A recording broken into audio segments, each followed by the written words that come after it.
ये बात समझाइए, क्योंकि हम ये देखते हैं कि रामलीला प्रस्तुति जो होती है, जो मंचन होता है, वो नवरात्रों में होता है। सो देवी माँ की पूजा और राम कथा ये कैसे जुड़े हैं? बहुत सुंदर प्रश्न है। अगर हम ऐसे देखें पुराने युगों में, तो देवी माँ की आराधना बहुत समय से होती आ रही थी। राम जी जब जंगलों में हैं तब भी होती आ रही थी, राम जी को नहीं पता था। अच्छा। हाँ, तो वह पुरानी परंपराएं हैं, इतनी सारी परंपराएं हैं कि राम जी को ऐसा दिखाया गया कि उनको पता नहीं है कि नवरात्रि कैसे किए जाते हैं। तो कहानी ये चल रही है कि राम जी जंगल में हैं, बाली को मार दिया गया है, सुग्रीव अभी अपने राज्य में है और राम जी वेट कर रहे हैं और अकेले बैठ के बहुत दुखी हो रहे हैं कि सीता जी मेरे पास नहीं है, पता नहीं मिलेंगी कि नहीं मिलेंगी, पता नहीं मेरा क्या होगा। वो बिल्कुल भी खुश नहीं है। और वहां नारद जी प्रकट हो जाते हैं।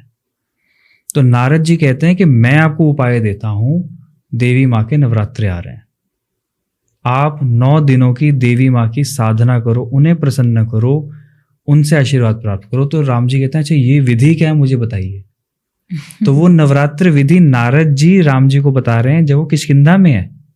अच्छा। अभी वेट कर रहे हैं कि सुग्रीव अभी फ्री होके आएंगे। तो राम जी उनसे सुनते हैं कि अच्छा 9 दिन की पूजा करनी है, देवी माँ के नवरात्र ऐसे किए जाते हैं।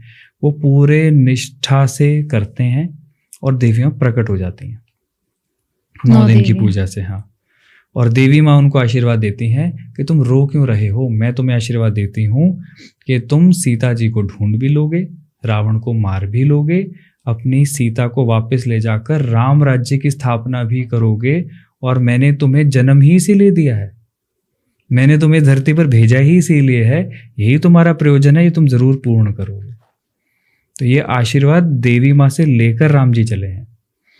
और उसके बाद जब युद्ध चल रहा है, युद्ध में भी ऐसा हो रहा है कि एक दिन रावण के रथ पर माँ काली सवार है।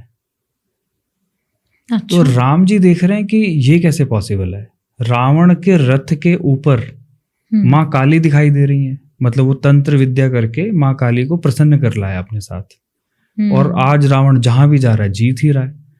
तो राम जी बहुत दुखी होकर बैठ जाते हैं कि देवी माँ ये तो आपने ठीक नहीं किया, धर्म युद्ध में आपको मेरी तरफ होना चाहिए था, आप अधर्मी की तरफ चली गई।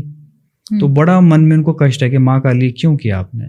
तो जामवंत जी उनको कहते हैं कि माँ काली धर्म अधर्म नहीं देखती हैं, वो देखते हैं किसने प्रसन्न किया। रावण ने प्रसन्न कर लिया तो उसके साथ आगे आप प्रसन्न कर लो, आपकी तरफ आ जाएंगी, आप नवरात्रि साधना करो।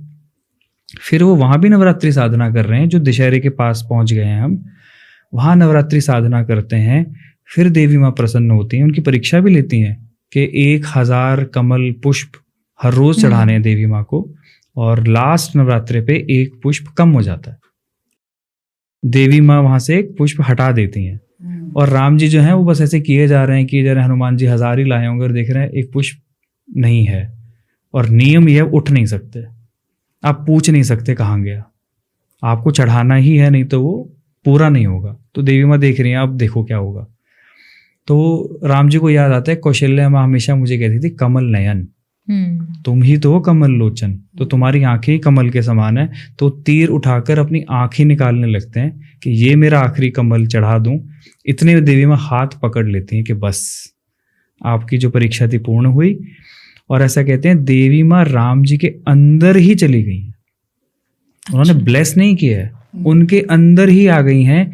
तो राम जी ने शक्ति को ही अपने अंदर उतार लिया, शक्तिपात हो गया।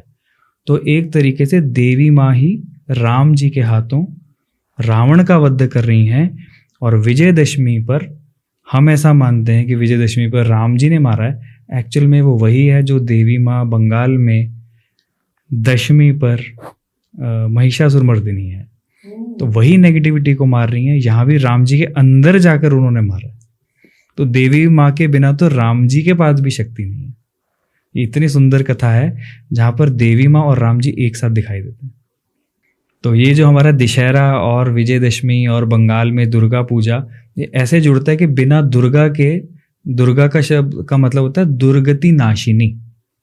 अच्छा। तो दुर्गति का नाश देवी माँ ने राम जी के अंदर जाकर वहां से अपनी शक्ति दिखाई है।